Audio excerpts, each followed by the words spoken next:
اور امام نے بہت عالی، بہت زیبا، بہت خوبصورت فیصلہ کیا۔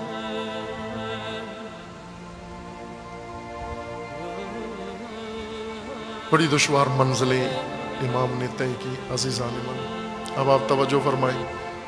حسین کی تنہائی، مظلومیت حسین، تنہا مدینہ سے چلے، تنہا مکہ سے چلے، تنہا مکہ سے کربلا تک پہنچے، اور تنہا کربلا میں وہ معرکہ سر کیا جس کے لیے لاکھوں کا لشکر درکار تھا، وہ امام نے اس مختصر سے لشکر سے سر کر لیا۔ روز تاسوعا آیا، 9 محرم الحرام، اور 9 محرم الحرام طے ہوا، اعلان ہوا جنگ کا دن ہے، فیصلہ کن جنگ کا دن ہے۔ امام نے حضرت عباس کو روانہ کر کے مہلت مانگی کہ 9 محرم کے بجائے 10 محرم کو نبرد کرتے ہیں، ہمیں ایک شب مہلت چاہیے۔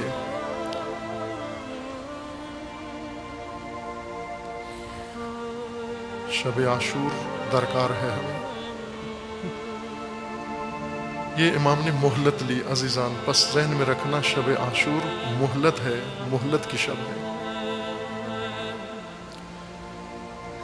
شب عاشور میں کیا ہوا ہے اور کیا ہونا ہے اور کیا ہوگا،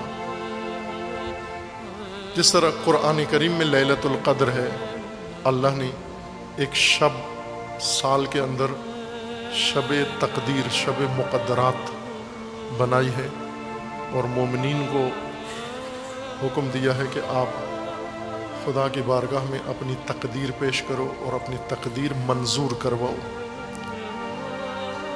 اسی طرح شب عاشور مومنین کے لیے، لشکر حسین کے لیے، عزاداران حسین کے لیے، سوگواران حسین کے لیے شب تقدیر ہے، شب قدر ہے، شب مقدرات ہے۔ رمضان کی لیلۃ القدر میں رزق ہر ایک کا متعین ہوتا ہے، اس کی زندگی کے اہم، ایک سال کے لیے اس کی زندگی کے مختلف امور طے ہوتے ہیں، اور لیلۃ القدر محرم میں، شب عاشور میں کیا مقدر بنتا ہے، کیا تقدیر بنتی ہے۔ شقاوت اور سعادت انسانوں کی مقدر ہوتی ہے، شہادت اور ذلت کی موت مقدر بنتی ہے۔ عزت کی موت شب تقدیر ہے، نہ رزق کے لیے، موت کے لیے۔ کس کے مقدر میں شہادت آنی ہے، کس کے مقدر میں ذلت کے ساتھ مرنا آتا ہے، اور ایسا ہی ہوا، یہ تقدیر معین ہوئی۔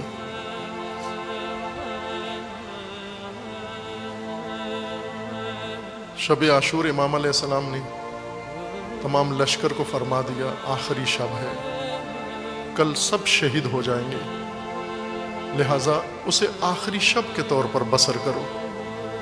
اور آخری شب کے طور پر اس طرح سے انصار حسین و آل حسین نے بسر کی۔ حمید ابن مسلم عمر سعد کے لشکر کا خبر نگار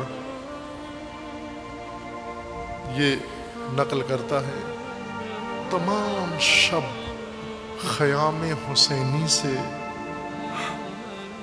اس طرح کی آواز آتی تھی جیسے محسوس ہوتا تھا عرش خدا سے آ رہی ہے، جیسے ملائکہ کے ذکر کی آوازیں آ رہی ہوتی ہیں، اس طرح کی آوازیں آ رہی ہیں۔ شب بھر قرآن کی تلاوت کی آوازیں آ رہی ہیں، شب بھر گریہ، تضرع، زاری اور بکا کی آوازیں آ رہی ہیں، شب بھر توبہ، انابہ استغفار کی آوازیں آ رہی ہیں، رات بھر یا رب کی آوازیں آ رہی ہیں، جی بھر کے انصار حسین نے اس شب کو خدا کی بندگی کی۔ امام علیہ السلام نے اپنی شب کو 3 حصوں میں تقسیم فرمایا، ایک حصہ انصار کے ساتھ، ایک حصہ اہل بیت کے ساتھ، اور ایک حصہ خلوت میں تنہا، جہاں امام کے ساتھ کوئی بھی نہیں تھا۔ جس حصے میں امام اہل بیت کے ساتھ تھے، جناب سید ساجدین کو وصیتیں فرمانا شروع کی۔ جناب زینب علیہ بھی تشریف فرما ہے اس خیمے کے اندر۔ جب امام نے وصیتیں فرمائیں، جناب زینب علیہ رو پڑی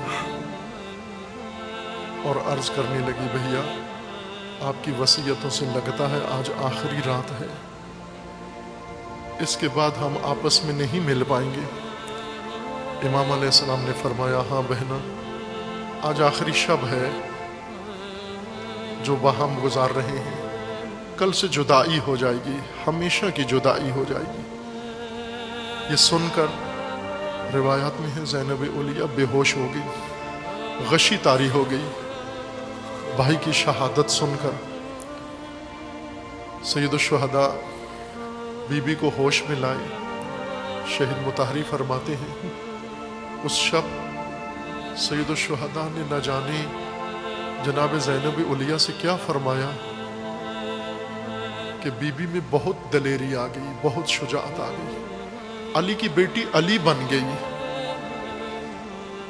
علی کی بیٹی عباس بن گئی، علی کی بیٹی حسین بن گئی۔ وہ حوصلہ، وہ صبر، وہ استقامت آ گئی۔ جہاں بہیا کی موت کا سن کر بے ہوش ہو گئی، لیکن روز کربلا ایسا منظر بھی دیکھا، بہیا کو قتل ہوتے دیکھتی رہی، فریاد کرتی رہی، لیکن بے ہوش نہیں ہوئی۔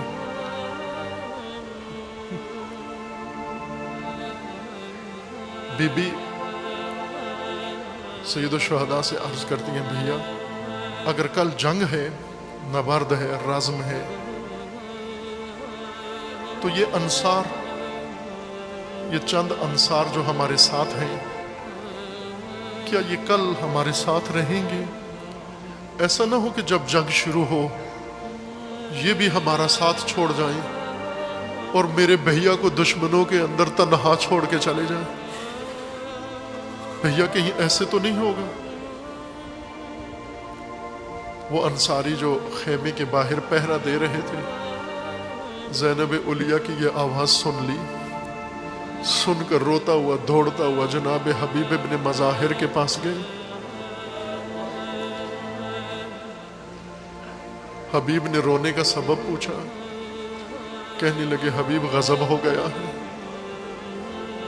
ثانی زہرا کو ہماری وفا پہ اعتماد نہیں ہے۔ حبیب نے پوچھا کیا ہوا؟ جواب دیا، جیسے آپ نے میری ڈیوٹی لگائی تھی، ذمہ داری لگائی تھی، میں پہرا دوں حسین کے خیمے کے باہر۔ میں نے بہن اور بھائی کا مکالمہ سن لیا۔ بہن کہہ رہی تھی، بھیا یہ انصار کل ہمارے ساتھ رہیں گے، جب وقت ہوگا، جنگ کا ہوگا، جب حملہ ہوگا تو یہ ہمارا ساتھ دیں گے، کہیں ایسا نہ ہو کہ یہ بھی چھوڑ کے چلے جائیں۔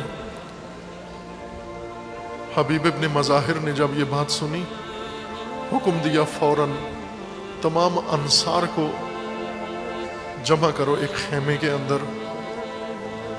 تمام انصار کو اکٹھا کیا گیا، التجا کی سید الشہداء کی بارگاہ میں، مولا تھوڑی دیر کے لیے آپ انصار کے خیمے میں تشریف لائیں۔ سید الشہداء آ کر تعجب کیا کہ سارے انصار ایک خیمے کے اندر جمع ہیں، اپنے اپنے خیموں سے، اپنے اپنے مقامات سے اٹھ کر آ گئے ہیں۔ پوچھا کیا ماجرا ہے؟ جناب حبیب ابن مظاہر نے عرض کیا، مولا ہم نے سنا ہے ثانی زہرا کو ہماری وفا پہ اعتماد نہیں ہے، اس حالت میں ہم اس رات کو صبح میں نہیں بدلنا چاہتے۔ جب بی بی کا دل اتنا پریشان ہے جب بیوی کا دل اتنا مضطر ہے، اس اضطرار میں نہیں رکھنا چاہتے، مولا ہم اس لیے اکٹھے ہوئے ہیں کہ اسی لحظے ہمیں اذن دیجئے، ہمیں جہاد کا حکم دیجئے، ہم اسی لحظے اپنی وفا کا ثبوت دیتے ہیں۔ صبح ہونے سے پہلے اس وقت سید الشہداء نے فرمایا تم بہت با وفا اصحاب ہو، ایسے اصحاب کسی کو نصیب نہیں ہوئے، نہ میرے بابا کو نصیب ہوئے، نہ میرے مظلوم بھیا کو نصیب ہوئے، نہ میرے نانا کو نصیب ہوئے۔ مرحبا اے اصحاب حسین، اے انصار حسین، درود ہو تم پر، سلام ہو تم پر، مرحبا۔ سید الشہداء نے انہیں اطمینان دلایا تمہاری وفا پر پورا بھروسہ ہے، لیکن اے اصحاب حسین ایک بات میں تمہیں یہاں پر کہہ دیتا ہوں، میری طرف سے تم پر پورا اعتماد ہے، بھروسہ ہے، لیکن تم مجبور نہیں ہو یہاں رکنے پر۔ آج آخری شب ہے، کل نبرد ہوگی، کل کوئی بچے گا نہیں ہم میں سے، جو یہاں ہوگا مارا جائے گا۔ اگر جانا چاہتے ہو تو اٹھ کے چلے جاؤ، میں راضی ہوں، میرا رب بھی راضی ہے، میں نے حق کی بیعت تم سے اٹھا لیا ہے، اب اگر جاؤ تو گناہ نہیں ہوگا، معصیت نہیں ہوگی۔ اور سید الشہداء نے ان کی سہولت کے لیے چراغ بھی بجھا دیا تاکہ اندھیرے میں کوئی شرمندہ نہ ہو جائے۔ اگر کوئی جانا چاہتا ہے، کسی کو گھر کی مجبوری ہے، کسی کو کاروبار کی مجبوری ہے، کسی کو بیوی بچوں کی مجبوری ہے، کسی کو کوئی ذاتی مجبوری ہے، کہیں مجبوری میں پریشانی میں یہاں پر بیٹھا نہ جائے اور مارا نہ جائے۔ جب چراغ جلا، سب اصحاب سید الشہداء کے سامنے گردنیں جھکا کر فریاد کر رہے ہیں، مولا یہ ایک جان ہے، اگر خدا 1000 جان دے اور ہر دفعہ ہماری جان کے 1000 ٹکڑے کر دیے جائیں، اے حسین آپ کو چھوڑ کر نہیں جا سکتے، اے حسین ہم چھوڑ کے وہ چھوڑنے والے نہیں ہیں، ہم اس لیے نہیں آئے، ہم وفا کا ثبوت دے کے جائیں گے۔ سید الشہداء نے اس وقت ان اصحاب گرامی کو فرمایا ہاں تم میں سے کل ہر ایک شہید ہو جائے گا۔ ہر ایک کا مقام شہادت بتایا، نام لے کر بتایا، ایک ایک کا نام لیا، تمام اصحاب کا نام لے کر اس کا مقام و مقتل بھی بتایا اور بہشت میں اس کا مقام بھی ذکر کیا۔ جب ساری فہرست مکمل ہو گئی، خیمے میں موجود تمام اصحاب کا نام لے لیا گیا، خیمے کے کونے سے ایک بچگانہ آواز آئی کہ امو جان کیا مجھے یتیم سمجھ کر شہداء کی فہرست میں میرا نام نہیں ذکر کیا ہے؟ مجھ پہ رحم کھا گئے، مجھ پہ ترس آ گیا۔ امام حسین علیہ السلام اس آواز کو پہچانتے تھے، ہر ایک سے بہتر پہچانتے تھے، اس لیے کہ یہ لخت جگر حسن کی آواز تھی، یہ اس ہستی کی آواز تھی جو اپنے بھیا کے مشابہ ہے۔ امام جب بھی امام حسن کو دیکھنا چاہتے قاسم ابن حسن کو دیکھ لیتے۔ امام نے فرمایا قاسم بیٹا یہ آپ کی آواز ہے، آ جاؤ میرے بیٹا، اپنے چچا کی آغوش میں آ جاؤ۔ بچے کو بلایا، سینے سے لگایا، ماتھا چوما اور فرمایا بیٹا یہ تو اصحاب کی نشست تھی، اصحاب کی مجلس تھی، بیٹا تو اس خیمے میں کیوں آ گیا؟ امام جناب قاسم فرماتے ہیں چچا مولا جب میں نے دیکھا کہ شب تقدیر ہے، شہادتوں کا ذکر ہو رہا ہے، شہداء کے مقدرات بتائے جا رہے ہیں، تو میں بھی اندر آ گیا یہ دیکھنے کے لیے کہ میرے مقدر میں بھی ہے یا نہیں ہے۔ عزاداران حسین ابن علی شب عاشور ہے، آپ عزائے حسین میں شریک ہیں۔ آج شب حضرت قاسم سے ہی یہ وتیرہ سیکھ لیں کہ کس طرح اپنے آپ کو فہرست شہداء میں شامل کر سکتے ہیں۔ بعید نہیں ہے آج ایک نگاہ حسین کی ہم پہ بھی پڑ جائے اور حسین ہم جیسے گناہ کاروں کو، ہم جیسے غافلوں کو، ہم جیسے شقیوں کو بھی آج اے حسین شب عاشور اس مجلس میں جوانان ہیں، اے حسین اس مجلس میں سارے گناہگار ہیں لیکن تیرے عزادار ہیں. آج شب یہاں آنے کی کوئی اور وجہ نہیں تھی. اے حسین صرف آپ کے لیے آئے ہیں. آج شب یہاں شب بیداری کے لیے آئے ہیں. یہ شب عاشور ایسے گزارنا چاہتے ہیں جیسے آپ نے اپنے اصحاب کے ساتھ گزاری تھی. لیکن مولا اس خیمے کے اندر، اس مسجد کے اندر یہ عزیزان تشریف فرما ہے. اگر ان کی بھی مقدر ہو جائے، اگر ان کی بھی تقدیر میں آ جائے، اے حسین مرنا تو ہے ہی، کسی نے زندہ نہیں بچنا. اے حسین یہ پسند نہیں کرتے ساری زندگی تیرا نام لے لے کر یا حسین کہتے رہے، ساری زندگی تیرا ماتم کرتے رہے، ساری زندگی تیرے لیے آنسو بہاتے رہے. لیکن اے حسین جب موت آئے، اے حسین تو ایسی جگہ آئے جہاں تو نہ ہو، جو تیری راہ میں نہ ہو. اے حسین تیرے نام پہ مرنا چاہتے ہیں، تیرے قدموں پہ مرنا چاہتے ہیں، تیری راہ میں مرنا چاہتے ہیں. اے حسین تیری راہ میں مرنا چاہتے ہیں. اگر ایک لطف کرم آج ہو جائے اس شب مقدرات شہادت میں، یہ شہادت کی موت ہماری تقدیر میں بھی لکھ دی جائے. اے حسین شب عاشور اصحاب حسین میں سے کوئی ایسا نہیں تھا. اے حسین تیرا دامن رحمت تو اتنا کھلا وسیع ہے. ایک صحابی، ایک شہید کربلا کا ایسے تھا جو شب عاشور اس خیمے میں موجود نہیں تھا. شب عاشور تک حسین علیہ السلام کے ساتھ نہیں تھا، لیکن روز عاشور، صبح عاشور دشمن کے لشکر میں تھا، اعداء کے لشکر میں تھا، اشقیاء کے لشکر میں تھا، اور مجرم بھی تھا، اور جرم بھی غیر معمولی تھا اس کا. اور جرم کیا تھا اے حسین؟ جرم یہ تھا کہ اس نے آپ کا راستہ روکا تھا، اس نے اولاد علی کا راستہ روکا تھا، اس نے زہرا کی بیٹیوں کا راستہ روکا تھا، اور روک کر آپ کو اس صحرا میں لے کر آیا، اور سب سے پہلا پہرا اس نے دیا، اور آپ پر پانی اس نے بند کیا. اے حسین جب وہ بھی پشیمان ہو گیا، جب اس نے بھی توبہ کر لی، شب عاشور شب مقدرات میں نہیں تھا آپ کے پاس.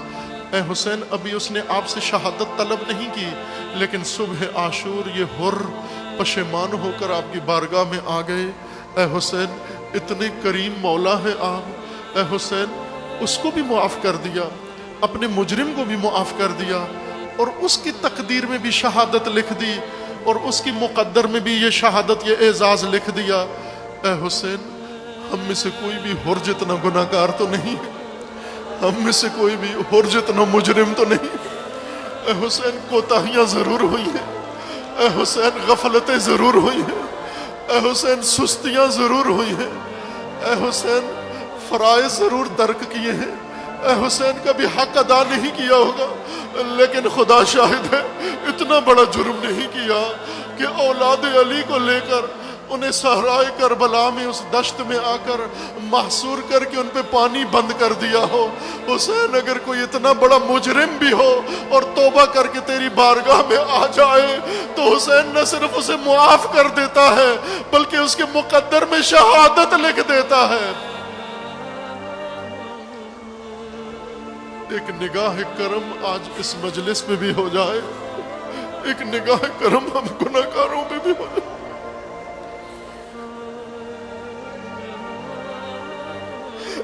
اے حسین ایک نگاہ کرم ہم پہ بھی ہو. اے حسین ہم بھی بیوی کے سامنے شرمندہ نہ ہو. اے حسین ہم بھی آپ کی بہن کے سامنے شرمندہ نہ ہو. اے حسین آج شب عاشور ہے، آج شب عاشور ہے. زینب اولیاء کہیں ہماری مجلس کے بارے میں بھی یہی تو نہیں سوچ رہی؟ اے حسین یہ آئے تو ہیں، یہ رونے کے لیے آئے تو ہیں، لیکن کہیں ایسا تو نہیں کہ یہ رو کر اٹھ کے چلے جائیں اور ہماری عزا کا سلسلہ اور ہماری مزاحمت کا سلسلہ اور ہماری نہضت کا سلسلہ اے حسین آپ کے مقصد کو تکمیل کرنے کا سلسلہ یہ چھوڑ کر یہ بھی کہیں اپنے معمولات میں نہ مشغول ہو جائے۔ اے عزاداران حسین، وہ جو کربلا میں موجود تھے، اگر زینب اولیاء نے ان کی وفا کے بارے میں تردید کا اظہار کیا تو کیا کوئی ضمانت ہے کہ بی بی ہمارے بارے میں مطمئن ہے؟ نہ عزیز من، وہ بہت جانسار، وہ سب کچھ چھوڑ چھاڑ کے، وہ اپنے محلے کی مسجد میں اکٹھے نہیں ہوئے تھے، وہ اپنے شہر کے عزاخانے میں نہیں تھے، وہ اپنے گھر بار سے دور ہو گئے تھے، اپنے دیار سے دور ہو گئے تھے، اپنے اہل و عیال کے ساتھ پیاس کی حالت میں حسین علیہ السلام کے ساتھ تھے، اور بی بی فرما رہی ہیں کل تک بھی یہ ہمارے ساتھ ہوں گے یا نہیں؟ عزاداران حسین، انصار حسین نے اسی شب کو اپنی وفا کا ثبوت دیا۔ عزاداران حسین، ہم نے بھی آج شب اپنی وفا کا ثبوت دینا ہے، ہم نے بھی آج بی بی کو تسلی دینی ہے، ہم نے بھی آج عہد کرنا ہے، ہم نے بھی آج بی بی کو یہ پیغام دینا ہے، اے بی بی بھروسہ کریں، ان جوانوں کے اوپر بھی بھروسہ کریں، ان عزاداروں کے اوپر بھی بھروسہ کریں۔ اے بی بی کچھ بھی ہو جائے، لشکر آ جائیں، یزیدی آ جائیں، شمر آ جائیں، خولی آ جائے، جو بھی آ جائے، ہم آپ کی راہ کو چھوڑنے والے نہیں ہیں، ہم آپ کے راستے کو ترک کرنے والے نہیں ہیں، ہم آپ کو تنہا چھوڑنے والے نہیں ہیں، ہم آپ کی طرف پشت کرنے والے نہیں ہیں۔ اے بی بی ہمیں بھی جان نثاران حسین میں قبول فرما لو، اے بی بی ہمیں بھی ناصرین حسین میں قبول فرما لو، اے بی بی وہ موقع ہمیں بھی فراہم کرو کہ جب یہ جوان بھی اپنی وفا کا ثبوت دیں۔ عزاداران، وہ شب گزری، وہ مقدرات طے ہو گئیں، اور پھر وہ دن آ گیا۔ وہ دن بڑا بھاری تھا، بڑا سخت تھا اہل بیت کے لیے، وہ عزا کا دن تھا، وہ عظیم دن تھا، وہ یوم عظیم تھا۔ یہ وہ دن تھا جس کے بارے میں تمام انبیاء کا فرمان تھا، جس کے بارے میں رسول اللہ کا فرمان تھا، جس کے بارے میں علی کا فرمان تھا، جس کے بارے میں امام مجتبیٰ کا فرمان تھا۔ لا یوم کا یوم کا یا ابا عبداللہ، اے عبداللہ، اے ابو عبداللہ، اے حسین، جو تیری مصیبت کا دن ہوگا وہ کسی اور کا نہیں ہے، وہ بہت عظیم دن ہوگا۔ وہ دن آ گیا، اس کا ہر مرحلہ بہت عظیم تھا، اور پھر وہ مرحلہ جو امام زمان کے لیے بہت عظیم ہے۔ عزیزان، کربلا کا ہر مرحلہ امام زمان کے لیے بہت بھاری ہے، لیکن ایک مرحلہ نہ جانے کیوں امام کو ہمیشہ یاد رہتا ہے، اور امام خود بھی اس پہ یاد کر کے گریہ فرماتے ہیں، اور ذاکرین مجلس حسین کو بھی فرماتے ہیں کہ میرے مولا، میرے آقا، میری جد کی ذکر مصائب پڑھنے والوں، میری جد کا وداع ضرور پڑھا کرو۔ معلوم نہیں امام عصر کو وداع امام حسین کیوں اتنا بھاری ہے۔ عزیزان، سید الشہداء جب بالکل میدان میں تنہا رہ گئے، وطرن موتورا، تنہا، سید الشہداء نے اب تیاری کی میدان جنگ میں جانے کے لیے۔ سب سے پہلے آ کر جناب زینب اولیاء سے فرمایا، بی بی جو مدینہ میں نے آپ کو پرانا لباس دیا تھا وہ عطا کر دیں۔ بی بی نے رو کر پوچھا، بھیا یہ آخری لحظہ ہے، یہ آخری گھڑی ہے، یہ جدائی کا وقت ہے؟ امام نے فرمایا، ہاں بہنا۔ بی بی فرماتی ہے، مجھے بتایا گیا تھا جب بھائی پرانا لباس مانگے تو یہ وداع کا وقت آ جائے گا، یہ جدائی کا وقت آ جائے گا۔ سید الشہداء نے پرانا لباس لیا اور لے کر اس کو جگہ جگہ سے پھاڑنا شروع کیا، اس میں سوراخ ڈالنا شروع کیے۔ بی بی حیرت سے دیکھ کر روتے ہوئے پوچھتی ہیں، بھیا یہ تو پہلے ہی بہت پرانا ہے اور آپ اس کو پھاڑ بھی رہے ہیں، سوراخ بھی کر رہے ہیں۔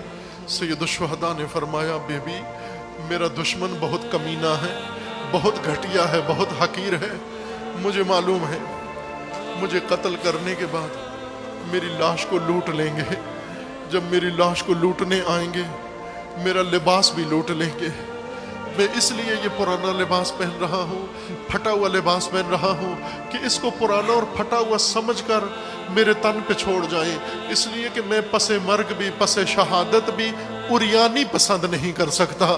غیور عزاداروں، جس امام کی عزا کرتے ہو، جس امام کو روتے ہو، جس امام کے لیے سینہ کو بھی کرتے ہو، وہ حسین اتنا غیرتی ہے، اتنا غیرت مند ہے کہ شہادت کے بعد بھی اپنے تن کی عریانی کو برداشت نہیں کر سکتے۔ پرانا لباس پہنا، اس کے اوپر معمولی لباس پہنا، اور اس کے اوپر جنگی لباس پہنا، اور پہن کر فرمایا، بی بی کو فرمایا تمام بیویوں کو اکٹھا کرو، حسین علیہ السلام کی رخصت کا وقت آ گیا ہے۔ بیویاں جمع ہوئیں، حسین علیہ السلام کو ایک حلقے میں لیا، اور بڑھ بڑھ کر بیویاں آگے بڑھ کر سید الشہداء کے بوسے لے رہی ہیں۔ ایک بی بی پاؤں سے لپٹ جاتی ہے، ایک بی بی حسین کا ہاتھ تھام لیتی ہے، بار بار بازو چومتی ہے، ایک بی بی دوسرا بازو چوم لیتی ہے، ایک بی بی بڑھ کر امام کے کندھوں پہ بوسہ دیتی ہے، لیکن زینب اولیاء بار بار سید الشہداء کی گردن چومتی ہیں، ہر بار گردن پہ بوسہ دیتی ہیں۔ بی بی فرماتی ہیں، بھیا حسین یہ میرا بوسہ ہے، یہ وداع کا بوسہ ہے، یہ ماں زہرا کی طرف سے ہے، یہ بابا علی کی طرف سے ہے۔ جزاکم ربکم۔ بہت دشوار ہے، بہت عظیم وقت ہے، بہت عظیم لمحہ ہے امام عصر کے لیے۔ امام عصر فرماتے ہیں، یہ وداع یاد کرو، اس وداع میں گریہ کرو، میرے شریک غم بن جاؤ۔ عزادارو، یہ وہ بقا ہے جو امام زمان انجام دیتے ہیں۔ سید الشہداء آمادہ ہوئے، بیویوں کو وداع کہا، اور اب اپنے راہوار پر گھوڑے پر سوار ہونے کے لیے تشریف لاتے ہیں۔ آ کر اس وقت امام کو ایک عجیب تنہائی کا احساس ہوتا ہے، اس وقت غربت کا احساس ہوتا ہے۔ امام نے گھوڑے کے لگام تھامی تو وہ وقت یاد آ گیا جب امام گھوڑے پہ بیٹھنے آتے، جناب علی اکبر آ جاتے، عباس علمدار آ جاتے، جوانان بنو ہاشم آ جاتے، امام کی رکاب تھامتے، کوئی لگام تھامتا، کوئی اپنا کندھا پیش کرتا اور امام کو گھوڑے پہ سوار کرتا۔ لیکن اس وقت عصر عاشور ہے، عصر عاشور، امام کی کمر ٹوٹی ہوئی ہے، امام خستہ ہیں، امام شکستہ ہیں، امام تشنا ہیں، امام صبحوں سے لاشیں اٹھا اٹھا کے تھکے ہوئے ہیں، امام کا گلا پیاسا ہے، اور اس وقت ضرورت ہے گھوڑے پر سوار کرنے کے لیے جوانان بنو ہاشم کی، لیکن کوئی نظر نہیں آتا، انصار میں سے کوئی نظر نہیں آتا۔ سید الشہداء خود ہی سوار ہوتے ہیں، رکاب پہ پاؤں رکھا اور گھوڑے پر سوار ہو کر لگام ہاتھ میں لی، اور اس کے بعد گھوڑے کو ایڑ لگاتے ہیں کہ گھوڑا میدان کی طرف روانہ ہو، لیکن گھوڑا ہلتا نہیں ہے۔ سید الشہداء نے دوبارہ گھوڑے کو ایڑ لگائی کہ گھوڑا میدان کی طرف قدم اٹھائے، لیکن گھوڑا قدم نہیں اٹھاتا۔ سید الشہداء فرماتے ہیں، میرے راہوار، اے مرکب، تو بہت باوفا حیوان ہے، میں دیکھ رہا ہوں تو صبح سے میرے ساتھ کئی دفعہ مقتل میں گیا، لاشیں اٹھا کے لایا، تو پیاسا ہے، مجھے معلوم ہے تو تھکا ہوا ہے، تو خستہ ہو گیا ہے، اب میں آخری دفعہ مجھے مقتل میں لے کر جا، میں واپس نہیں آؤں گا، بس مجھے اتار کے پھر واپس آ جانا، تیرا کام ختم ہو جائے گا۔ لیکن اس کے باوجود گھوڑا قدم نہیں اٹھاتا۔ سید الشہداء نے گھوڑے کی نگاہوں کو دیکھا، گھوڑے کی نگاہیں زمین کے اوپر اپنے پاؤں میں لگی ہوئی ہیں۔ امام علیہ السلام نے جب گھوڑے کی نگاہوں کا تعاقب کیا تو حسین سے زین چھوٹ گئی، حسین سے زین چھوٹ گئی، حسین فوراً زمین پہ آ گئے۔ وہ منظر ایسا تھا عزاداران، وہ منظر ایسا تھا، وہ منظر کوئی برداشت نہیں کر سکتا، وہ باپ ہی برداشت کر سکتا ہے جو آخری دفعہ اولاد کو وداع کر کے جا رہا ہو، وہی باپ برداشت کر سکتا ہے۔ عزاداران، ہم اپنے گھروں سے جدا ہوتے ہیں، سفر کرتے ہیں، بہت سارے آپ میں سے ابھی اپنے گھروں سے دور ہیں، ودا کر کے آئے ہیں، لیکن گھر والے منتظر ہیں واپس آ جائیں گے، بچے واپس آ جائیں گے، آپ اپنے ماں باپ سے مل لو گے، لیکن وہ بچے جنہیں پتا ہو ابھی باپ جا رہا ہے پھر کبھی دیکھنے کو نہیں ملے گا، اور جب باپ کو معلوم ہو جائے کہ پھر بچوں کی صورت دیکھنے کو نہیں ملے گی اور پھر یہ منظر بھی دیکھ لے، سید الشہداء سے زین چھوٹ گئی، کیا منظر دیکھتے ہیں؟ چھوٹی سی بچی، 3 سال کی بچی گھوڑے کی ٹانگوں سے لپٹی ہوئی فریاد کر رہی ہے، بڑے دکھیا بین کر رہی ہے، امام کے گھوڑے کو خطاب کر رہی ہے، میرے بابا کے گھوڑے، میرے بابا کو لے کے نہ جانا، میں صبح سے دیکھ رہی ہوں، جو گیا وہ واپس نہیں آیا، چچا عباس گئے واپس نہیں آئے، بھیا اکبر گئے واپس نہیں آئے، میرے بابا کے گھوڑے میرے بابا کو لے کر نہ جانا۔ اور بی بی کیا فرماتی ہے؟ میرے بابا کے گھوڑے اگر میرے بابا کو لے کر ہی جانا ہے تو پہلے میرے بابا کو پانی پہ لے جانا، پہلے میرے بابا کو فرات پہ لے جانا، پہلے میرا بابا تشنا ہے، میرے بابا کا گلا خشک ہے، میرے بابا کا جگر خشک ہے، پہلے میرے بابا کو جا کر پانی پہ لے جانا، میرے بابا کو پانی پلا دینا، میرے بابا کے گھوڑے، میرا بابا تھکا ہوا،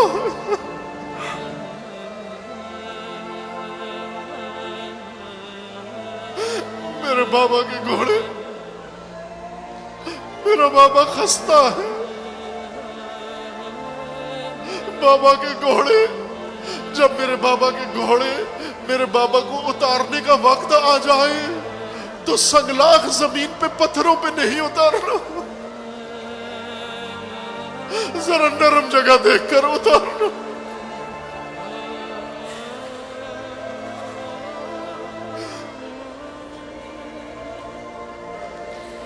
سید الشہداء گھوڑے سے اتر کر بی بی کو اٹھاتے ہیں، اٹھا کر گلے سے لگاتے ہیں اور فرماتے ہیں میری بیٹی اتنے دکھیا بہن نہ کر، اے بی بی میرے دل میں آگ لگا دی ہے، میرے جگر میں آگ برپا کر دی ہے، اے میری بی بی، اے میری بیٹی اتنی دکھیا بہن نہ کر، تیرے رونے کا وقت ابھی نہیں آیا، بی بی تجھے رونا ہے، تجھے بازاروں میں رونا ہے، تجھے درباروں میں رونا ہے، تجھے زندانوں میں رونا ہے، ابھی تو میں تیرا بابا زندہ ہوں، اے میری بیٹی تو یتیموں کی طرح بہن کر رہی ہے، میں تو ابھی زندہ ہوں، تو میرے سینے کے ساتھ ہے، تو یتیموں کی طرح رو رہی ہے۔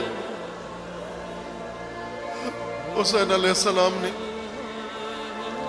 بی بی کو زینب علیہ کے حوالے کیا، فرمایا میری بہن میری بیٹی کا خیال رکھنا، میری بیٹی کا دھیان رکھنا، اور میری بیٹی کے جب سونے کا وقت آ جائے تو اپنے سینے پہ سلا لینا، اس لیے یہ عادت کر چکی ہے بابا کے سینے پہ سونی، یہ پہلی شب جب تنہائی کی آ جائے شاید اس کو نیند نہ آئے، میری بہنہ اس کا خیال رکھنا۔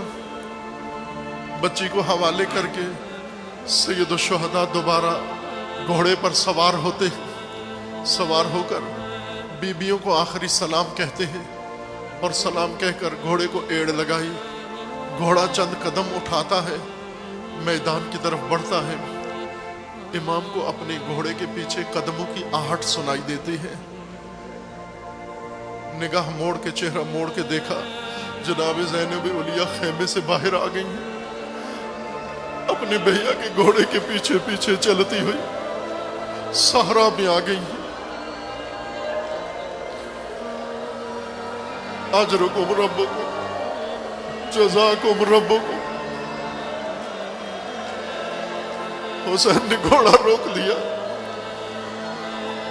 گھوڑا روک دیا، رخ موڑ کے فرمایا زینب خبردار، جب تک حسین زندہ ہے کوئی بی بی خیمے سے باہر نہ آئے، جب تک حسین زندہ ہے کوئی بی بی خیمے سے باہر نہ آئے۔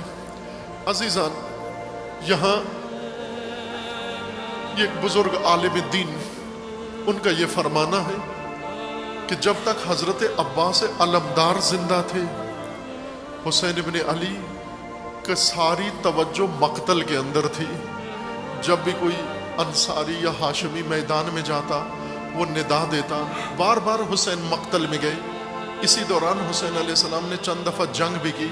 حضرت علی اکبر کی لاش سے دشمنوں کو ہٹانے کے لیے سید الشہداء نے حملہ بھی کیا. لیکن اس پورے معرکہ میں امام نے صرف مقتل کی طرف توجہ رکھی. یہ پہلی دفعہ ہے جب امام حسین علیہ السلام مقتل میں روانہ ہو رہے ہیں تو یہ بزرگوار فرماتے ہیں کہ امام کی ایک آنکھ مقتل میں تھی، ایک آنکھ خیمے کے اندر تھی، خیام کے اندر تھی. کیونکہ معلوم تھا اب میرا علمدار نہیں ہے، اب پردوں کا محافظ نہیں ہے، اب میرا عباس نہیں ہے. ایک نگاہ مقتل میں جنگ پہ رکھے ہوئے تھی اور ایک نگاہ خیام میں بیبیوں کے اوپر رکھے ہوئے تھی کہ خبردار کوئی لعین نہ آ جائے. سید الشہداء ایک نگاہ خیمے پہ ہے اور ایک نگاہ مقتل میں ہے. مڑ کر بی بی کو فرماتے ہیں بہنا جب تک حسین زندہ ہے خیموں سے باہر نہ آنا. یہ فرما کر گھوڑے کو ایڑ لگائی، میدان کی طرف روانہ ہوئے. جا کر جنگ شروع کی. علی کے پیاسے بیٹے نے جنگ شروع کی، فاطمہ کے لال نے جنگ شروع کی. جس طرف حسین ابن علی حملہ کرتے یہ لعین وہیں سے فرار کا راستہ اختیار کرتے. سید الشہداء نے ہر حملے کے اندر تکبیر بلند کی، اللہ اکبر. یہ اللہ اکبر دشمن کو فرار پہ مجبور کر دیتا، ان کے اندر دھک بیٹھ جاتی، روب پڑ جاتا. اور یہ اللہ اکبر کی تکبیر زینب بولیہ کے دل کو ڈھارس دے دیتی، آس دے دیتی، امید دے دیتی، میرا بھیا ابھی زندہ ہے، میرا بھیا ابھی زندہ ہے. لیکن ایک دفعہ عزیزان اللہ اکبر کی ندائیں آنا بند ہو جاتی ہیں، اللہ اکبر کی نگاہیں آنا بند ہو جاتی ہیں اور غل پڑ جاتا ہے کہ حسین شہید ہو گئے. غبار اٹھتا ہے. بی بی سمجھ جاتی ہیں اب میرا بھیا زین کے اوپر نہیں ہے، اب جنگ نہیں لڑ رہا، اب زمین پہ آ گیا ہے. اور اس وقت سیدہ زینب نے خیمے کا دروازہ چھوڑ دیا اور ایک ٹیلے کے اوپر کھڑے ہو جاتی ہیں اور جا کر کیا منظر دیکھتی ہیں. وہ منظر جو زینب ثانیہ زہرا کے لیے برداشت کرنا ممکن نہیں تھا، لیکن شب عاشور حسین کی تلقین کے بعد، حسین کی تعلیم کے بعد اور حسین کی گزارش کے بعد اب برداشت کر رہی ہیں. وہ کیا منظر ہے عزیزان کہ بی بی دیکھتی ہیں کہ شمر لعین ہاتھ میں خنجر لہراتا ہوا حسین کی طرف بڑھ رہا ہے. ایک گودال کے اندر حسین علیہ السلام کا سر سجدے میں ہے. یہ لعین آگے بڑھ کر اپنا زانو خم کر کے پشت حسین پہ رکھتا ہے اور زلفوں کو تھامتا ہے. سر زلفوں میں ہاتھ میں لے کر، زلفیں لے کر، اور پس گردن سے خنجر چلاتا ہے. ہر وار کے اوپر تل زینبیہ سے آواز آئی، واہ حسینہ، واہ محمدہ، واہ مظلومہ، واہ علیہ، واہ فاطمہ، واہ حسینہ، واہ حسینہ. ماتم حسین